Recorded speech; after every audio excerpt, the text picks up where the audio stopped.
À Rawed, dans le gouvernorat de l'Ariana, 8 boulangeries dans ce quartier. Une seule est encore en activité. Devant elle, une file d'attente s'allonge sous une chaleur étouffante. Les coupures d'électricité perturbent le quotidien des habitants, ralentissent la production et compliquent l'accès à un produit aussi essentiel que le pain. Vous le voyez bien, sur les 8 boulangeries du quartier, une seule est encore en activité à cause des coupures d'électricité. Les baguettes sont déjà épuisées à 5 heures de l'après-midi. Dans la file, l'attente semble interminable. Pourtant, les habitants choisissent parfois l'ironie pour faire face à la lassitude. Nous sommes au comble du bonheur. Attendre 5 heures pour avoir 2 baguettes, qui est mieux loti que nous? Dieu merci. Mais derrière les sourires, la colère affleure. Nous ne traversons pas une simple crise. Hier, une femme est décédée parce que l'électricité a été coupée alors qu'elle dépendait d'une bouteille d'oxygène.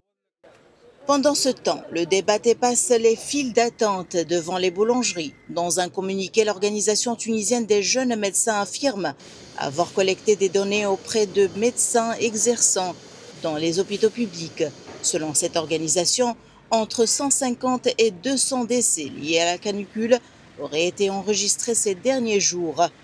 Des chiffres qui, à ce stade, n'ont pas été confirmés officiellement par le ministère de la Santé. Qui a dépassé tous les niveaux habituels et qui a engendré une crise énergétique tout d'abord et qui a causé aussi accessoirement une crise sanitaire dans la mesure où le retentissement se fait de façon naturelle sur les personnes âgées, incapables et les gens qui ont des maladies neuromusculaires et neurologiques. Ça se fait aussi chez les patients qui ont une assistance respiratoire à domicile avec l'oxygène ou bien avec des appareils de ventilation artificielle dans la mesure où il y a des coupures répétées du courant électrique qui ont intéressé tous les secteurs et toutes les wilayas. Selon des sources médiatiques, le parquet a ordonné l'ouverture d'une enquête judiciaire pour déterminer les circonstances des coupures d'électricité et les éventuelles responsabilités. Face aux inquiétudes des citoyens, le président tunisien est intervenu, appelant à faire toute la lumière sur ces perturbations, tandis que les Tunisiens attendent des solutions concrètes. À Rawed, comme dans toute la Tunisie, les coupures prolongées d'électricité ne sont plus un simple désagrément.